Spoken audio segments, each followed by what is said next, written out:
Namah Shivaya, my friends. Welcome back to my channel. I'm Veronica, and today I'm going to be channeling with the Elohim to bring forth a collective message in these evolutionary times.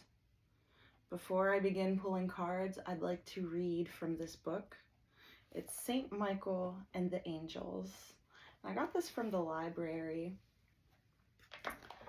So what this book is every day in September is dedicated to the archangels. And today is the third day. It's titled The Empire of the Angels. As messengers of God and executors of his orders, the angels exercise a great empire over our souls and bodies and over the material world. Concerning the power of the angels over the world, the Catechism of Perseverance teaches that there are angels who impart motion to it. Material creatures inert of their own nature are set in motion by spiritual creatures as our bodies are by our souls. Such is the strength of the angels that one of them is sufficient to put the whole planetary system in motion and to carry the most enormous bodies wherever it desires, with a rapidity that baffles all calculation. According to St. Augustine, there are angels who preside over every visible thing and over each different species of creatures in the world, whether animate or inanimate. If God were to open our eyes and show us the angels under sensible forms, what wonders we should discover. Let us consider that all the comfort and benefit we derive from earth, air, water, and fire, from the heavens, from animals, in fact, from every creature, comes to us through the agency of the holy angels who are God's faithful ministers. St. Thomas incidentally gives us another proof of angelic strength. He teaches that each great star, planet, and sun, every heavenly body, even the greatest, has its own guardian angel to keep it in its course and to prevent any possible aberration. What prodigious energy and power does not such control demand?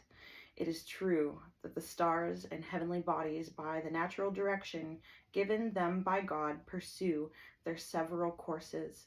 But these great worlds are material and therefore, as the angelic doctor points out, are liable to decay and deterioration.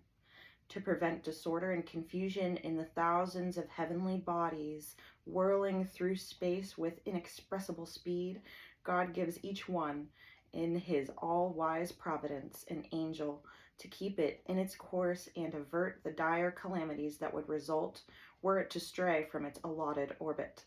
Few people think on this when on beautiful starlit nights they gaze on the heavens and the myriads of stars. The starry world, writes Father Faber, is an overwhelming thing to think of. Mary's Son is the King of stars. How fitting it would be to salute the countless angels who guard these stars and who look down upon us with love and tenderness. Whenever we look abroad, we are reminded of those most gracious and holy beings, the servants of the holiest, who design to minister to their heirs of salvation. Every breath of air and ray of light and heat, every beautiful prospect are, as it were, the skirts of their garments, the waving of the robes of those whose faces see God in heaven. But the special object of the angels' care is the human race, which they are appointed to guard. In the opinion of Saint Clement, Saint Gregory the Great, Origen, and other holy writers, every country, every city, town, and village, and even every parish and family has a special guardian angel. Believing this firmly, St. Francis Xavier invoked the guardian angel of every country and city in which he preached the Holy Gospel. And when he left one place to preach elsewhere, he never failed to commend to the protection of the holy angels the new congregation he had won to the faith. So too, altars, churches, dioceses, and religious institutions have their own guardian angels. Every church has special angels to guard it from desecration, and every altar has thousands of angels to adore the God of heaven and earth concealed in the most blessed sacrament.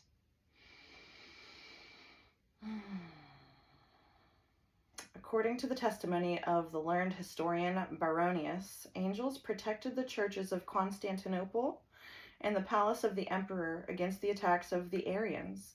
The same historian relates that when the Saxons entered a church dedicated to Saint Boniface, they were repelled by 2 angel warriors who appeared in wondrous beauty and strength. Blessed Peter Faber, a renowned missionary of the Society of Jesus and the companion of Saint Ignatius, its founder, brought many souls to God by his work of evangelization in Germany. While traveling through the diocese of his birth, he received innumerable consolations from the guardian angels of several parishes. On repeated occasions, he received most sensible proofs of their protection. Sometimes these holy angels preserved him from the fury of heretics. At other times, they rendered souls more mild and tractable to receive from him the doctrine of salvation.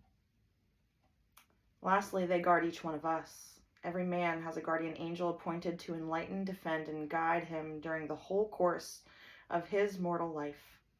This consoling truth is, next after dogmas, expressly defined, one of the best founded in scripture and tradition. Even pagans seem to have retained something of the original tradition on that subject, and one of the earliest Greek poems contains this remarkable passage. Upon the thickly peopled earth, in ever ceaseless flow, full thrice 10,000 deathless beings pass lightly to and fro, keepers unseen of mortal men, in airy vesture dight. Their good and evil deeds they scan, stern champions of the right. To this office of the guardian angels of men we shall return in subsequent pages. Suffice it to say that with Father Faber that all these marvels of the broad world of angels belong to the empire of the precious blood. There is not a corner of God's creation which is not more or less benefited by the precious blood. Let us then never cease to thank the divine blood with our whole hearts for all it means to the angels and men.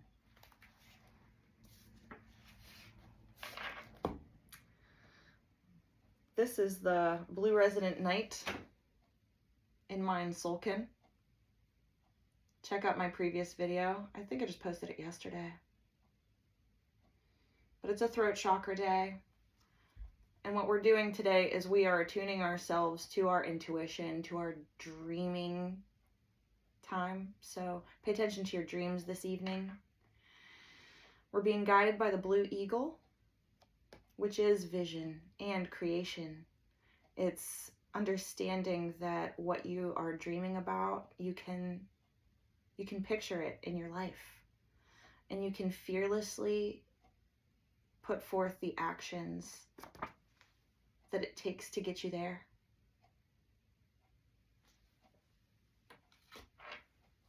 But stay present, because the challenge of today is the Red Skywalker, which is about wakefulness and space and exploration. So we're exploring these realms of our daydreams and imagining what best to do with your day, with your energy.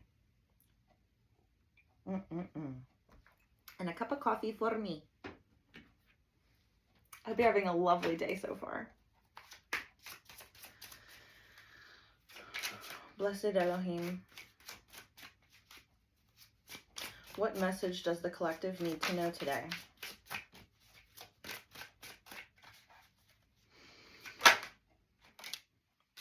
The septagram. The septagram deals with alchemy. It's the combination of all 5 elements and how you transition from one point of time and space to the next. But it's very subtle energy. It's experimenting with, I heard, diet and exercise in order to alchemize your things within your body, like bodily processes, the Ouroboros. And this is something that you've been doing for quite some time, Sagittarius. Septagram, Ouroboros, and Sagittarius. Sagittarius is ruled by Jupiter. It's fire energy, travel, higher forms of thought, religion, wisdom, and said groupings from there. We are reviewing today ancient scripture and ancient writings from the saints and from, religious institutions in order to alchemize this energy with divine glory and divine feminine energy. So when I look at Bina, I see Saturn. This is number 3 on the tree of life. The secret third thing. That which is born from the void. The glory that comes from birthing something new. And Chokure, a Reiki symbol, which symbolizes be here now. It's staying very present in the moment.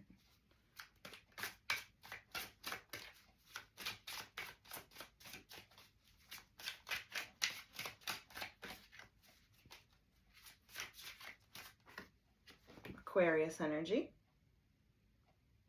The water bearer.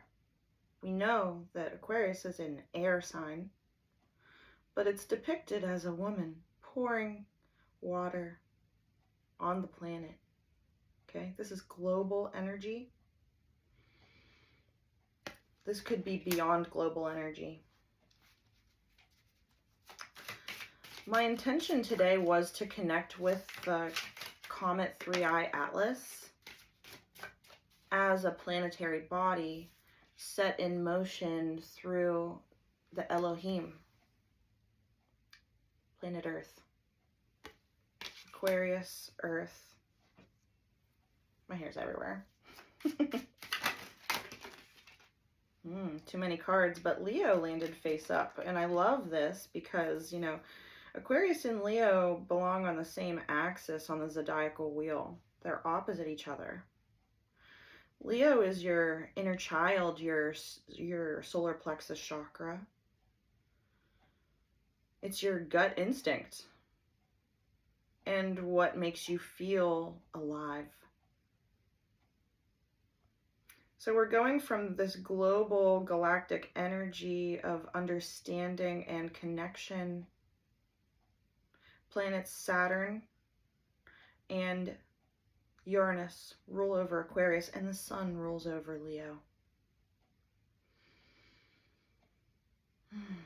I just want to see what the other 2 cards were. We have Neptune and Saturn. And the funny thing is I almost said Neptune and Saturn and Neptune, but if I had, that would have been so perfect. Yeah. And I want to see what's on the bottom of this deck as well. We have Capricorn. Saturn rules over Capricorn as well. So, what I'm feeling is we're moving from Capricorn energy, which is very grounded. It's an earth sign. It's feminine. It deals with the workplace and, with your profession. And I always see Capricorn as building yourself from the ground up. It's self-made energy. So if we're talking about alchemizing these past processes of your belief system and moving into something that is more divinely led, that is supported by your angelic team and supported by the angels who watch over planetary bodies. I'm really zooming out here at this time, like my mind's eye. If you could imagine standing where I am and just zooming as far out as you can into space and connecting with the heavenly bodies, looking down on the planet. That's where I am. And I am held within the wings of my guardian angel team. Thank you, Elohim, for providing us with this divine perspective. Let's get some more cards. I would like to take, well, first of all, this deck that I just used is called the Oracle of Ascension, and I'm moving on to Black Moon Oracle cards. This has a lot of astrology in it, and I'm really vibing with the astrology.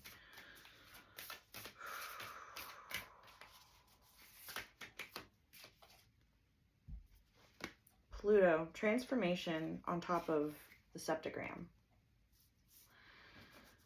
So not only are we looking at the transformation of time and space, but if you zoom back in to where you are sitting, you're noticing that your life is transforming as well. How is it transforming? Through your body,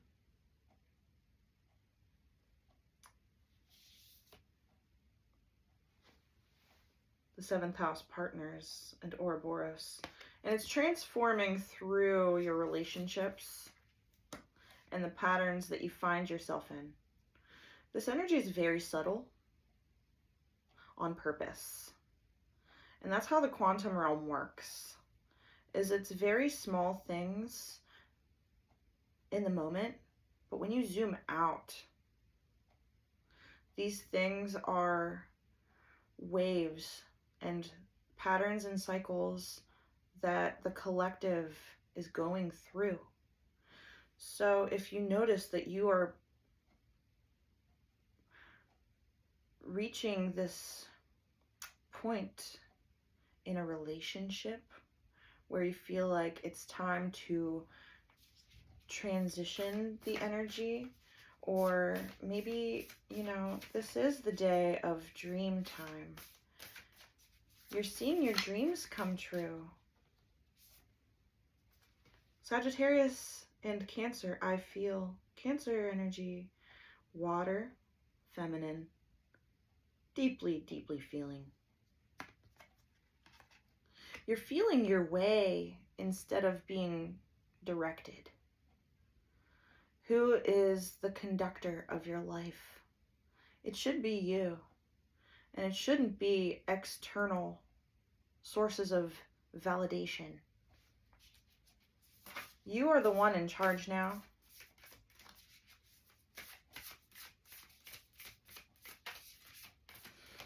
Okay. And Pisces, I believe. Pisces coming out on top of Hod, divine glory. Glory to God Most High. And as we repeat themes globally coming from the age of Pisces,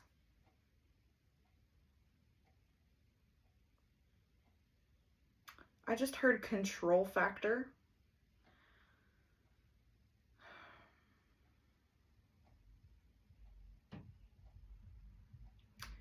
And I was gently corrected by Elohim, saying that the sense of control that you may have is an illusion, because the one who is really in control is God Most High. And it's because of divine will and the divine plan. If you feel like you are in control, it only means that your will is aligned with the will of the divine. And that's a global thread that you can tap into. You know, Leo is the will. Aquarius is the design. It's the structure and the framework. It's the pre-laid track.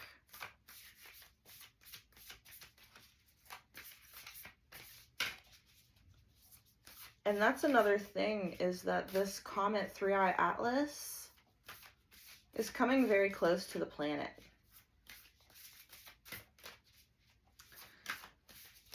And I heard in a Stefan Burns report yesterday that there is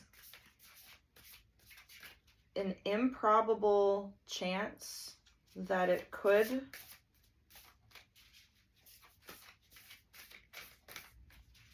impact our planet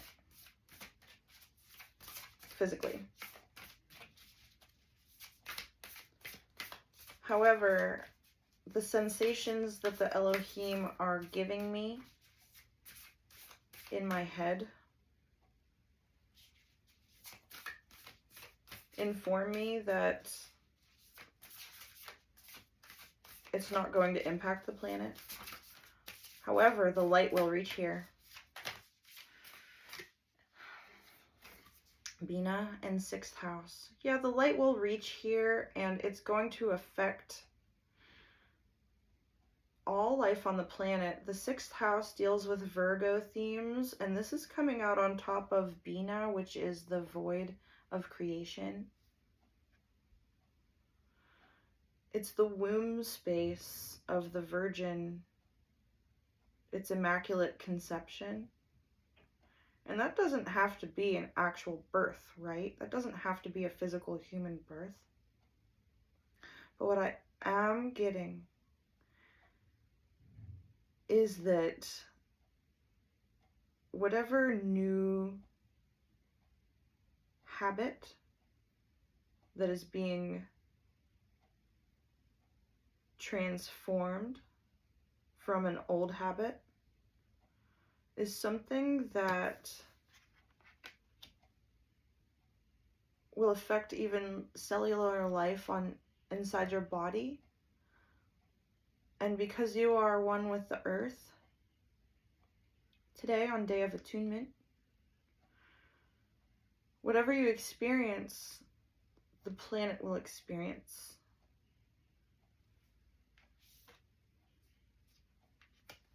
Right? 10th house, the world will experience. On Shokure, the world will be here now. I'm getting deep deliverance energy. Void of course, moon missing. Aquarius and missing. It's the missing piece. It's the missing link. And the 11th house, friends. It's cool. We have 11th house on top of the earth. Aquarius and 11th house things, you know, they go hand in hand. They're pretty much synonymous. Your friends on earth. Yeah, this is soul tribe energy. It's you understanding your place and your role within your life and finding the community that you've been missing out on, or having the illusion that you have been separate, only to realize that you've never been alone. Okay, this one. And Mercury, mind. Maybe you have a Mercury in Leo.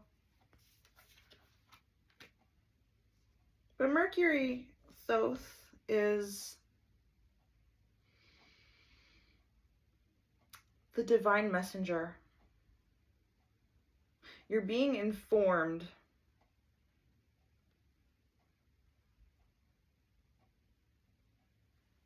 about the correct partner. You're being informed about the correct way to show up in partnership through your feeling body, through your belief systems, and through your routine. Does it align?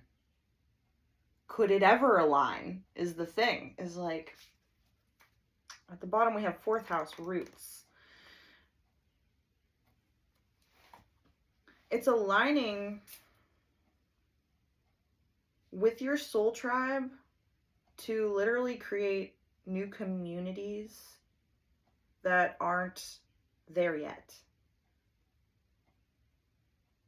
And the light and energy from this planetary body through angelic geometry, through the divine path that this intelligent force is introducing into our awareness through the atmospheric conditions on Earth.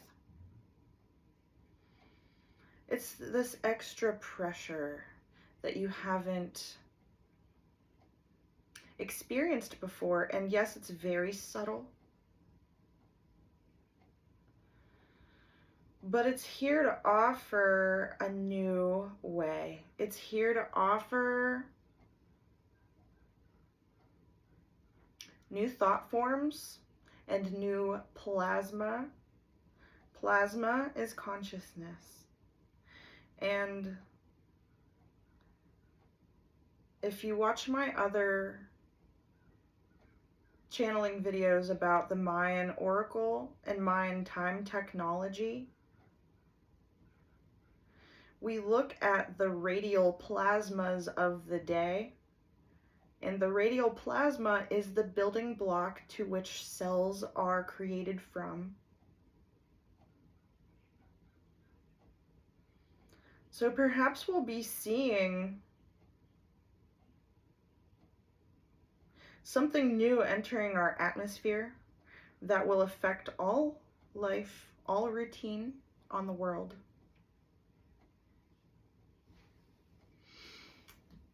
I'm going to go ahead and get good old Rider-Waite out on the table now. It's very interesting energy so far. I feel like it's a homecoming because, ooh, I'm getting full body chills. It's a homecoming. You're coming home to the planet.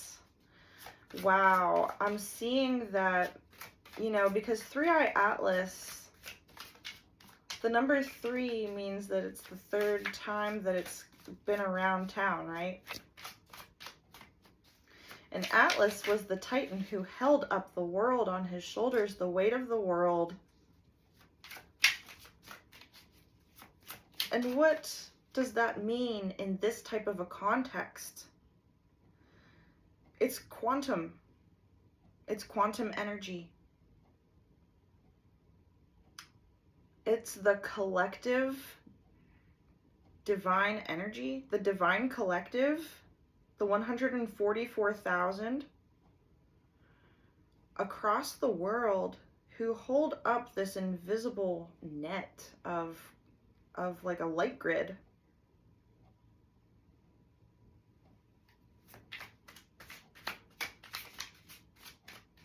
Which is the weight of the world. Page of Wands. Page of Wands is beginning a new venture. Something that you've never done before.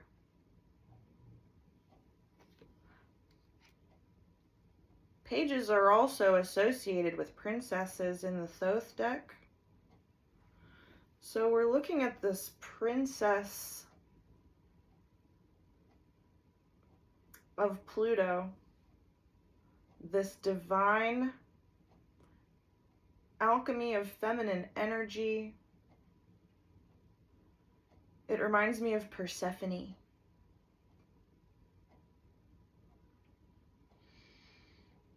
And how she was able to be like that world bridger between Earth and the realms of the below by marrying Pluto or Hades, right? It's the marriage of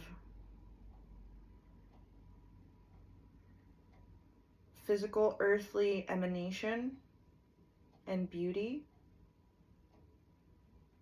with underworld energy, underground energy. Bottom of the card, the Page of Pentacles, the Princess of Pentacles. With 7th house partners and the Ouroboros. So you're repeating something within your one-on-one interactions, one-on-one relationships, to bring forth actual justice to the wrongs that you had experienced in your life surrounding those types of things. So if it seems like you are repeating a cycle within a relationship, like, and it doesn't have to be a romantic relationship, it's just a one-on-one interaction with somebody. If it seems like you are repeating a cycle like that, just know you're supposed to, because time moves in a spiral. And you're spiraling back to a point in time where you have now the ability to right the wrong, to show up in a different way. And the King of Wands, I don't take reversals. Fiery King. King of Wands with Cancer, the feeling body, ruled by the moon, and Sagittarius. Maybe you have a moon in Sagittarius. Maybe you have a Jupiter in Cancer. But the King of Wands coming through, I like this card. He's sitting on a throne, and on the back there's lizards eating their tails and lions. There's also a lizard on the ground. It's pretty cool. Yeah. It's being in command of your force. It's understanding the heavy hand that is applied to your feelings. It's correct action from the feeling body with the greater good in mind. But first, it is putting your own oxygen mask on and being sure that whatever next step that comes is that of liberation and not that of control. Because here's the thing, is Cancer is deeply feeling, but it's the crab that has the shell. So it's also protective energy and feeling like you must protect yourself from like getting hurt again emotionally. Sagittarius energy is helping you to open that up so that you, yes, are more emotionally vulnerable. But the King of Wands offers this regal commanding with your words, yes, but most importantly, actions. It's matching the action with the emotion and flowing from there. I wanted to take the bottom card as well, and it's the Two of Cups.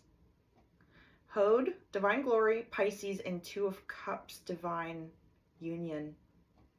I believe in divine union. It's the arrival of this comet that allows you to see and feel and believe. It's seeing is believing through the feeling body. It's your feelings made manifest through this, divine union of souls. Nine of Swords.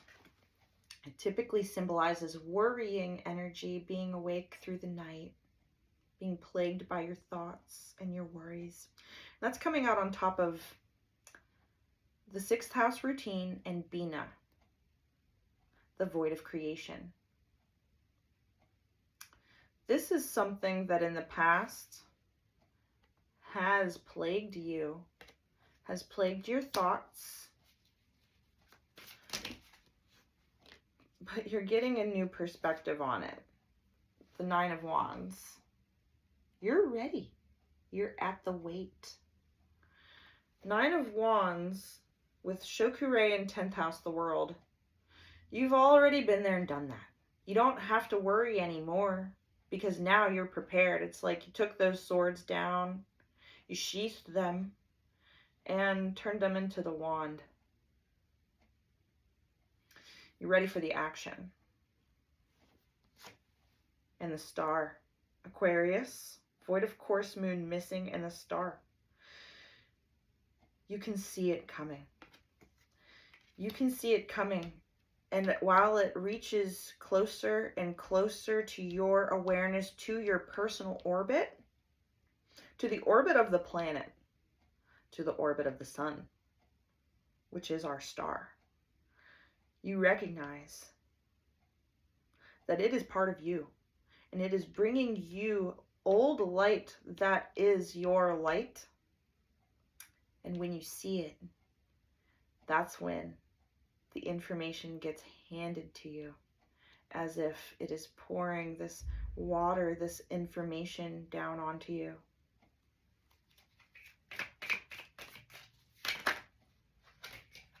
Perfect, too. The Queen of Pentacles with the Earth and 11th house friends, Queen of Pentacles, Mother Earth.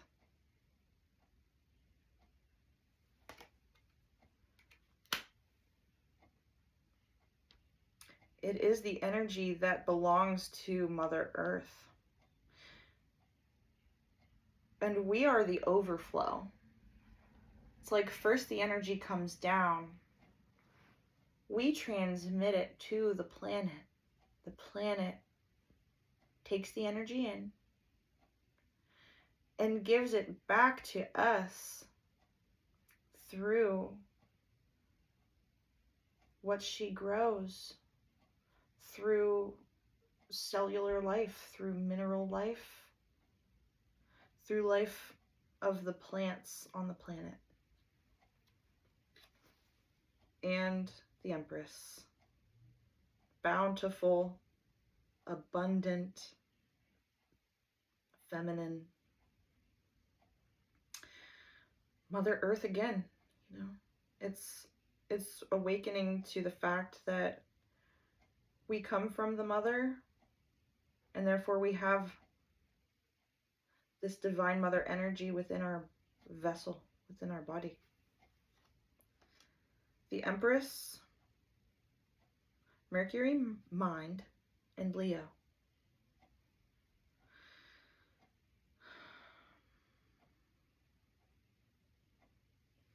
It's just beautiful. And on the bottom, we have the Devil. The temptation. The temptation that exists within dualistic nature.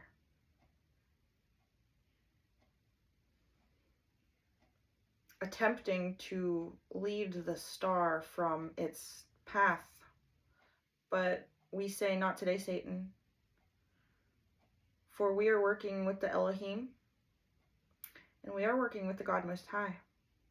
And while you may have tried to plague routines of collective in the past, we're ready for it. We're ready for the promise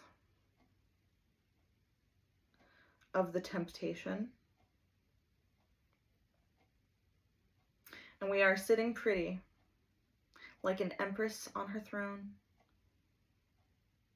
ready to watch and observe, ready to see what wave of energy present itself It's like being on the shore of a beach and a big wave comes and crashes down on the shore, and after the wave breaks and dissipates, there's something there, as if it had come from the ocean just to greet you. And as you walk up to this form on the shore, you notice that it is an embodiment of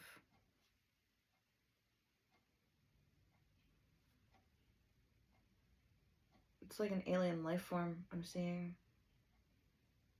It appears human, but the skin is like a different material. It's not organic human skin like we know of it. It's more, it's thicker. It's like seal skin. And it's slightly gray.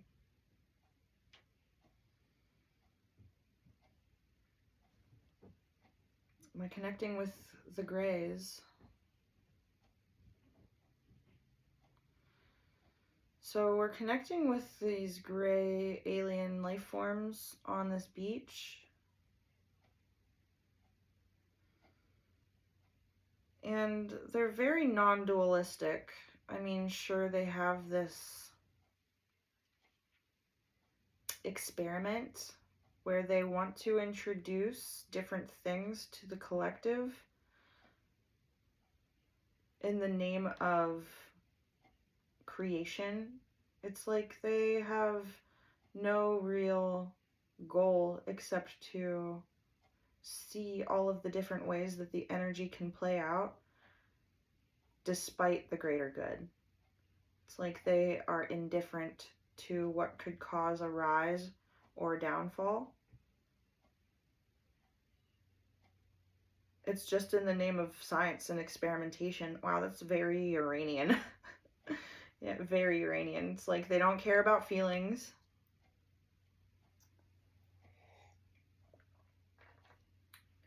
And I'm wondering if 3i Atlas is some sort of like a satellite that can read the pressure and energy that is emanating from Gaia and have an imprinting on it through organic matter like water. And as it leaves our atmosphere, it carries that information onward to be read like a scroll, which is kind of how I'm doing it right now. It only makes sense. It's like a messenger. And it feels like it's a messenger from Thoth. It feels like a splinter in your finger where you know it's there because your nerve endings alert you to it. And it's, again, very non-dual energy. It's non-threatening. It's just presence. It doesn't feel divine. It just feels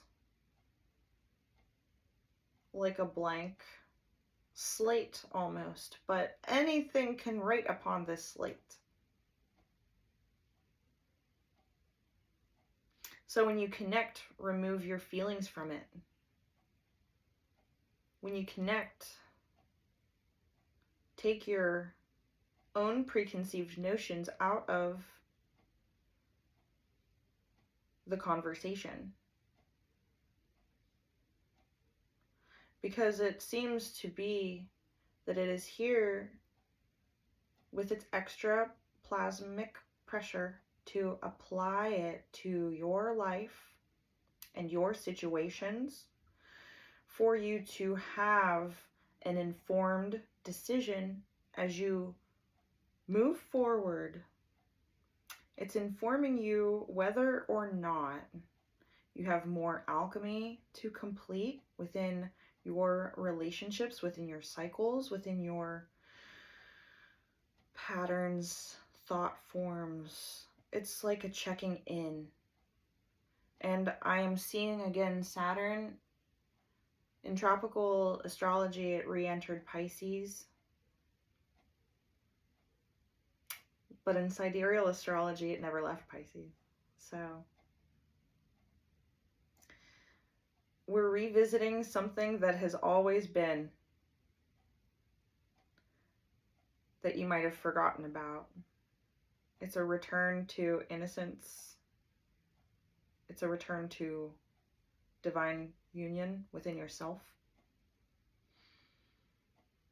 And I'm seeing synapses like reconnecting again. It's like powering synapses back on, increase of intuition, increase of your broadband range on your antenna as you connect with these extraterrestrial forces. Okay. The predator. The predator.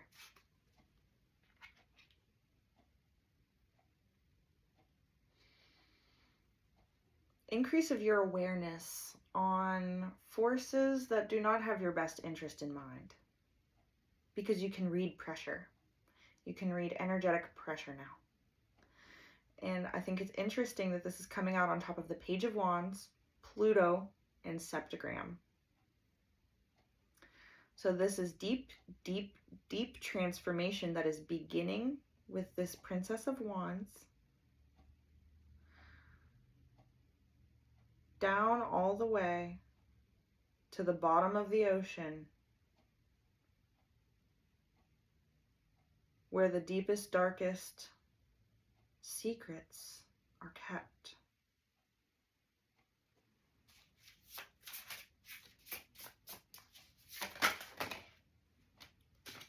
Stardust.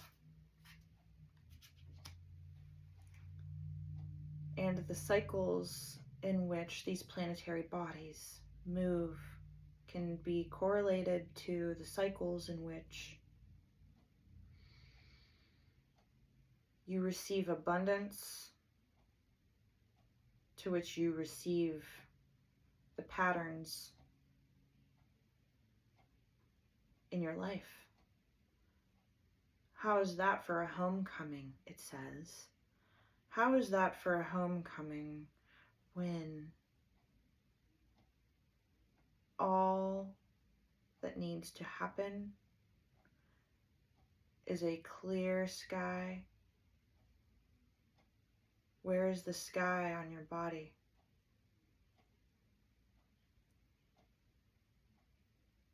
It is the throat, which is your air. The third eye, which is your eagle vision. The vision of the Elohim.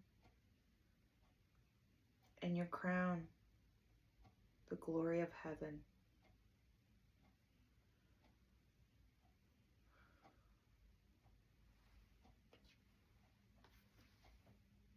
The desert, coming out on top of King of Wands. Predator, stardust, desert.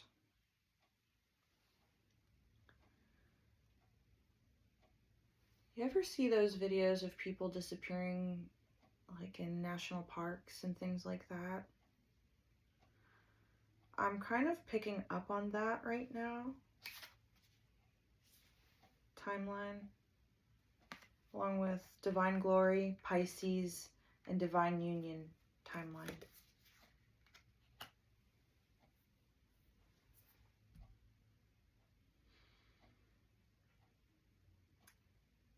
It's this new timeline where we're being introduced to the causes of disappearances. You know, I have a feeling we're going to have, yeah, there's the validation card. I have a feeling that we're going to be given information from the powers that were controlling things on the planet, right? Like governmental bodies and things like that, intelligence agencies and things like that.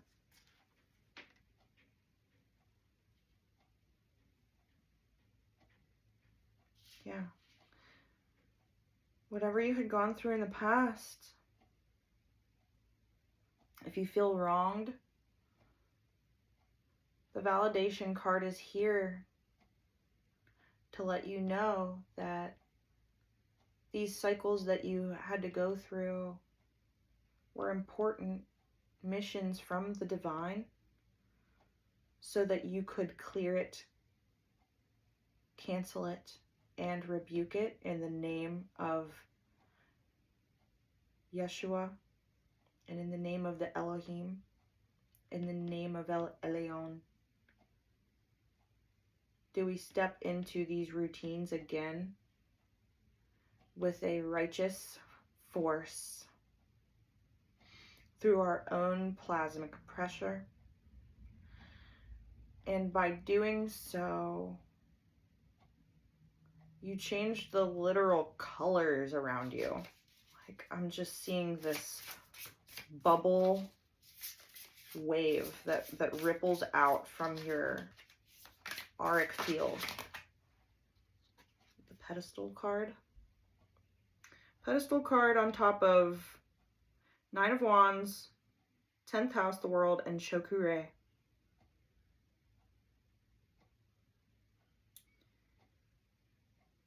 It's recognizing that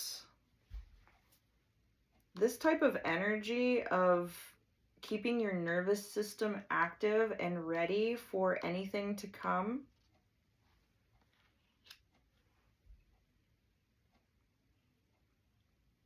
is also participating in duality by valuing peace over war, by valuing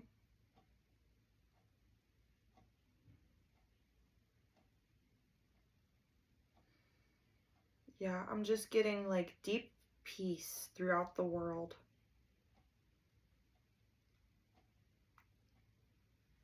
By remaining present. But as you can see in this pedestal card, it's broken. So there has been a disruption in the natural course of balance. And I feel like it's stemming from this predatorial energy from the stars that come from this desert wasteland, and that's why they enjoy the desert on the planet here, because there's not so much water. But we're entering a timeline now where the water is coming. I just see the biomes on the planet shifting, and I think that the planet is shifting the biomes on purpose to shake off the predatorial energy. I'm getting that humans have never been the problem. It's the extra plasmic pressure introduced from planetary bodies and systems like that that don't have human life as the priority on the pedestal. The purity card coming out on top of the star. Void of course moon missing in Aquarius. Yeah. The collective has been missing out on purity because of the energies that wished to dampen and sully it. But a star is born. The collective is reawakening and remembering what it means to be a pure energy body. And it's coming from the root. It's coming from your fight or flight and your safety mechanisms in your nervous system.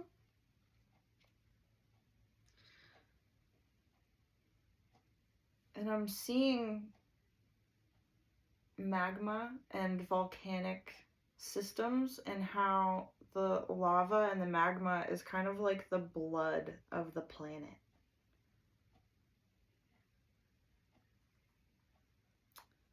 And expressing, Mother Earth is expressing extra pressure from within through volcanic eruptions and through earthquakes. And that's really what I meant when I'm seeing that the biomes are shifting on the planet. It's like things are reawakening underneath our feet. Things are reawakening at the root level because of this extra pressure.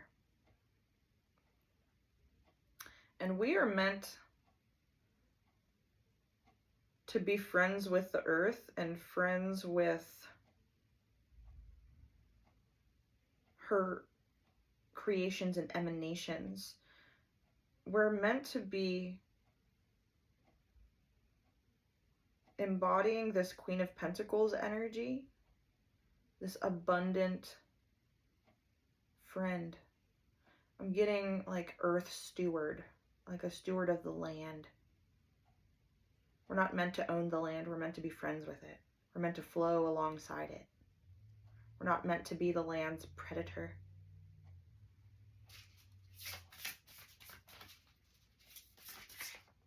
I liked that one. And gaslighting. Leo, Mercury, mind, the Empress, and gaslighting. And on the bottom we have direction.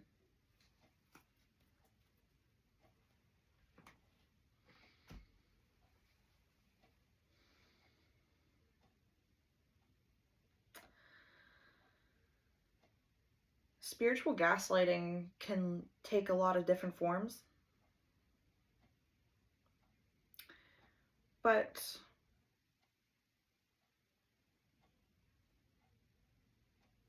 you know, as we're repeating again, Age of Pisces themes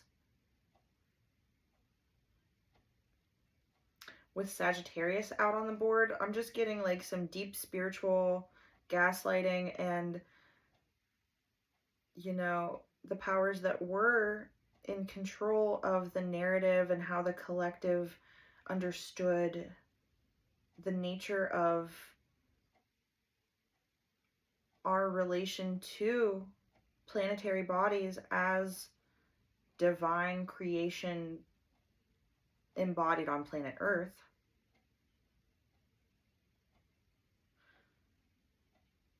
We reawaken and we understand now that things are about to take a crazy shift,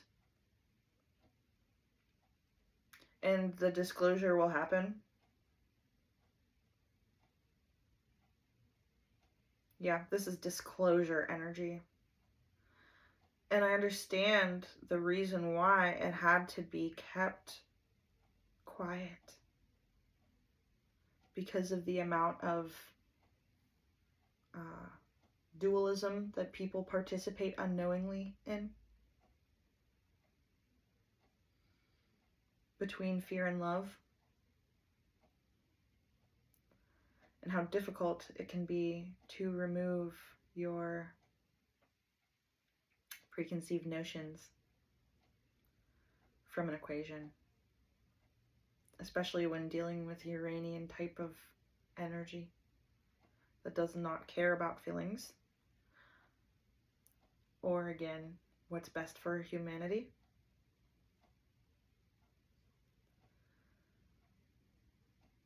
But it's beings like me and you out there who can connect with your inner world,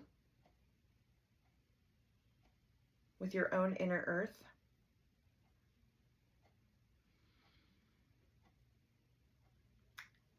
and by doing that and meditating and connecting with Mother Gaia, it is like a literal balm for the collective. It's a balm for the planet. So the more that you do that, the more you assist in rebalancing this negative energy and bringing things into equilibrium, an equal timeline, where you say, I have the right to exist. I have the right to feel comfortable, to plant roots, and to express my own human nature. I have the right to experience purity of the world.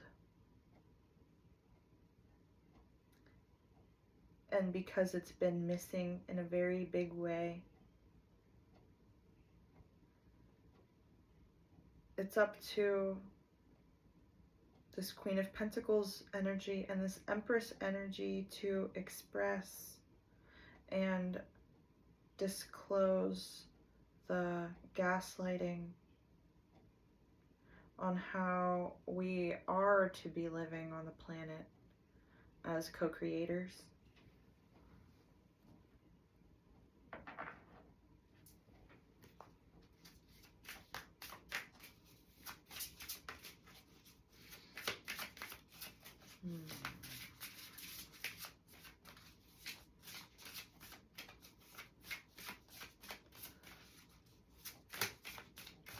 The last deck was the Empathic Oracle. And this is the Nature Nurture Oracle. Gratitude. Om Gam Ganapatiye Namaha. Om Gam Ganapatiye Namaha. Thank you, Ganesha, for removing this block.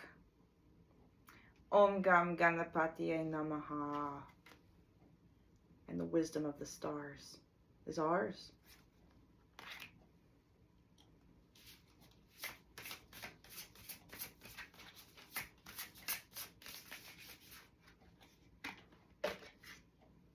Scorpion of Caution. Scorpion in the desert with the King of Wands.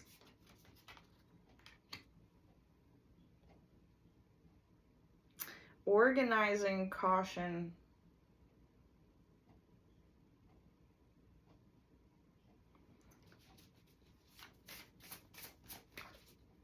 Organizing caution? That was an interesting way to put that. It's like what you had gone through in the past, you're thankful for these lessons because it gave you wisdom, and the caution, because you've seen it before, you can see it again coming from a mile away.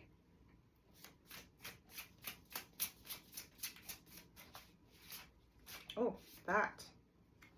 Shapeshift. Divine Glory, Pisces, Two of Cups, Timeline, and Shapeshift.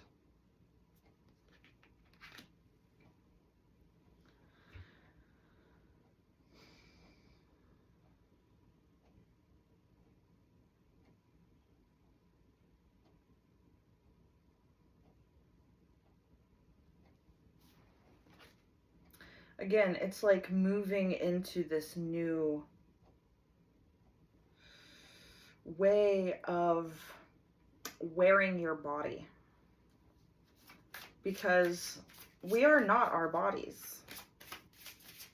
Our bodies are ever changing, ever shifting, and shifting with this new energy entering the planet, entering every cell in your body. And it's your body's composition too. It's down to a mineral level. It's the things that you ingest and eat. I take everything that falls, as above, so below. The raven's going there.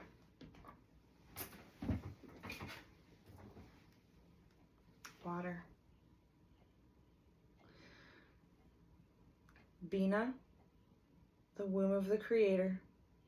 6th house, routine. 9 of Swords, validation, and water. It's your internal waters that inform you of exactly... I'm trying to get the other card with my foot.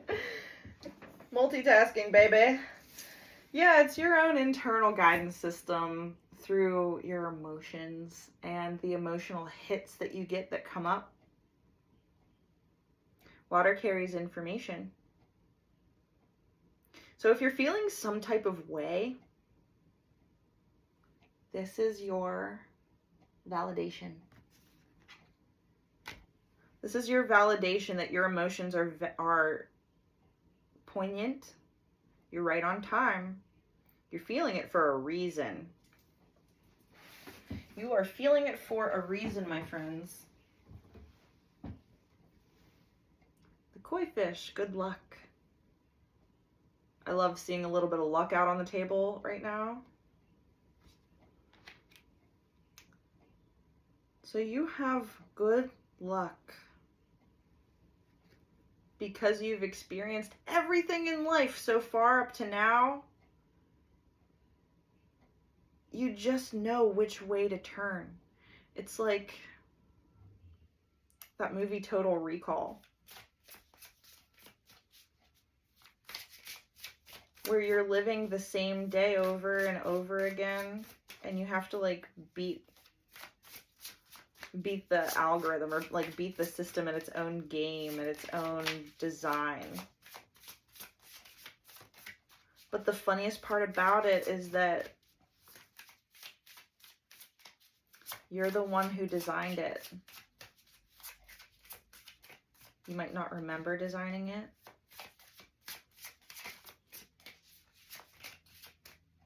Okay. Coral. Oh. And then I forgot to talk about the raven. But the coral's going to come out here. Raven, magic. Magic of the star. Magic of your beingness. Magic of the reunification of heaven, earth, and the realms of the below. It's this light that deeply penetrates everything. And that's right. Even those in the below are feeling this. So the difference is the divine collective that I read for are nurturing beings. And they can take this energy that they have seen before and put a nurturing spin on it. Again, to create this balm for people around you. It's your energy that when you step into a room, people calm down more, or they do perk up because they're sensing your pressure. Your auric field fills the space. And that's so effing beautiful.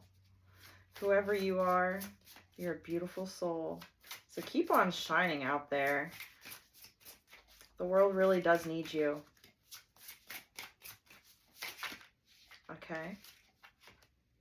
And the hummingbird, joy. That's right. Leo, Mercury, mind, the Empress, gaslighting, and joy. I'm almost getting some spiritual bypassing energy through this, but at the bottom of the deck we have fire of action.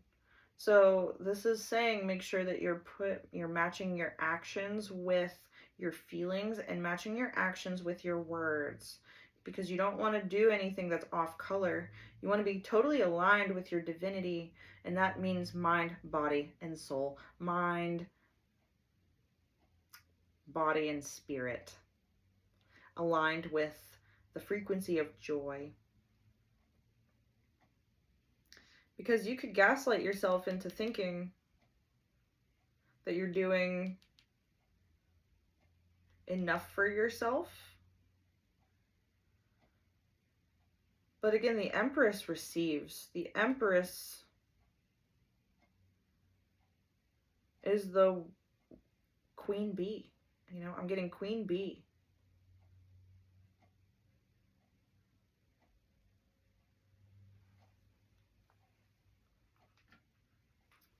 And with this angelic fire, it's Mother Mary, Queen of the Angels. Mother Mary, Queen of Angels, dispatch your throng of angelic guardians across the planet. Deliver us from evil and assist us in creating the greatest and highest good for ourselves and for those around us. Glory to God. Thank you. Amen. Aho. It is done.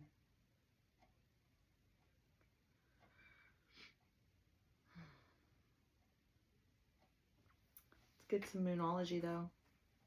I at least want one Moonology card. So yeah, this,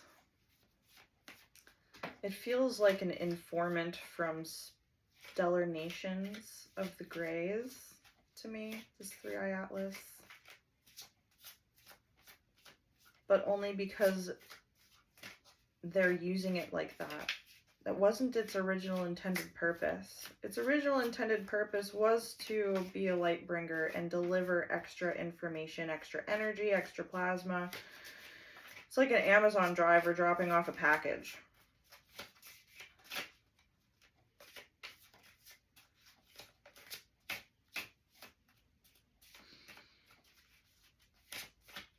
But was the package tampered with? Is the thing. It's like it's like we need the angelic bomb squad on this 3-eye atlas situation. Like,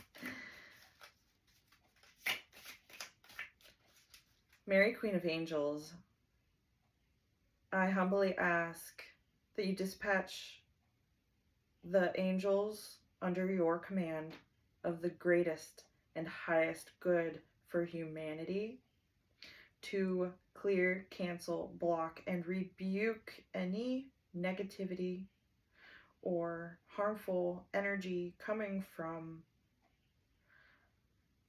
this stellar body as it approaches the planet,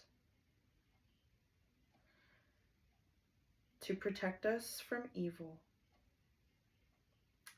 and assist us along our divine path. Thank you. Ooh. And I caught that one with my legs. New moon in Aries. It's time to take action. And this came after the fire action card. So, whatever it is that you feel called to do, whatever action that you feel called to take in preparation for this coming wave, you're being urged to do it. And new moon in Taurus, prosperity lies ahead. So we're going from Aries to Taurus here. And they're both new moons. So the timing in between these two things is 1 month. So I'm going to venture to say that 1 month from now, in early October, we're going to see the effect that this comet has on the planet, because it's my understanding that it's moving very fast. people who actually track the movement of planetary bodies in a quantifiable way report that it is in fact traveling very fast and it's very large. And here's another thing that I have intuited while connecting with this planet, this stellar body as it screams through space. I just heard where no one can hear you scream. That was a bit ominous.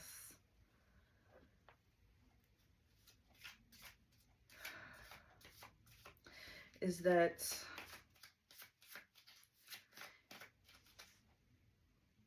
the shape of its umbra appears to be in the shape of an egg, or I've heard it described as a teardrop. I've heard it described as a teardrop, but I intuit it as the shape of an egg. And immediately I thought about the serpent mound and the technology that the ancient tribal people in North America had built these sacred mounds after. It aligns with the Draco constellation. It's also on a ley line, and it is one of the only nodal points on a ley line on the planet that had been hit with an asteroid and not lost. Asteroid or meteor, and had not lost its resonance with the planet Earth. Because other places, like, they get hit and then the energy dissipates from the land and it's left like a void and a crater. But not here. Here is still very alive and active and imbued with this stellar energy, this stellar technology. And the shape of the mound is a snake, it's a serpent, and at the head is the mouth. And it appears to be opening to swallow the shape of an egg. So us, as creations, and our gastric system really is like a snake, right? It's a long ass tube from tip to tail. And depending on what we ingest, we become. So whatever energy the planet is ingesting, it becomes. Depending on what your output is, the energy that becomes recycled in the collective field.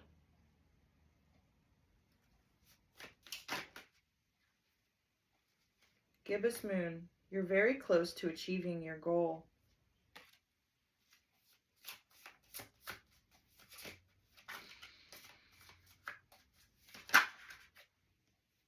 And Void of Course Moon, nothing will come of this.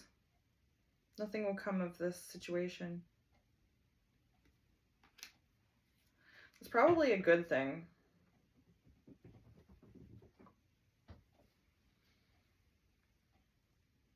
Because it tells me that collective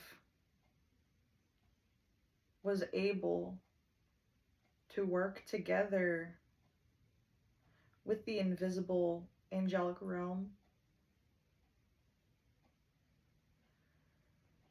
to make sure that no negativity happened.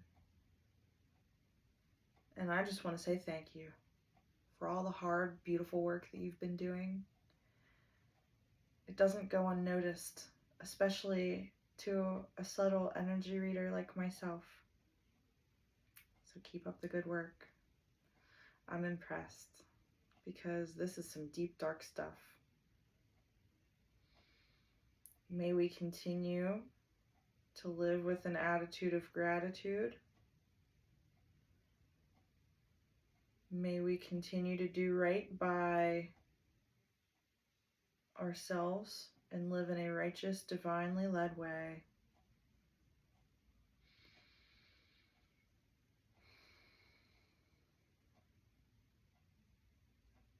And I'm going to leave the reading here.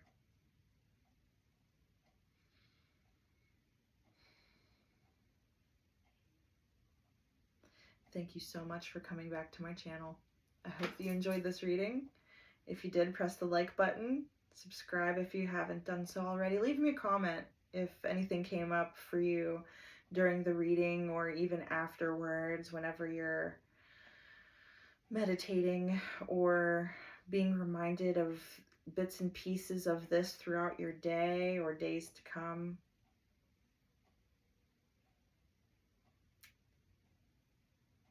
I think I remember hearing again that 3i Atlas will be the closest to the planet in early October. I could be wrong about that, but early October is the timeline that I'm looking at here.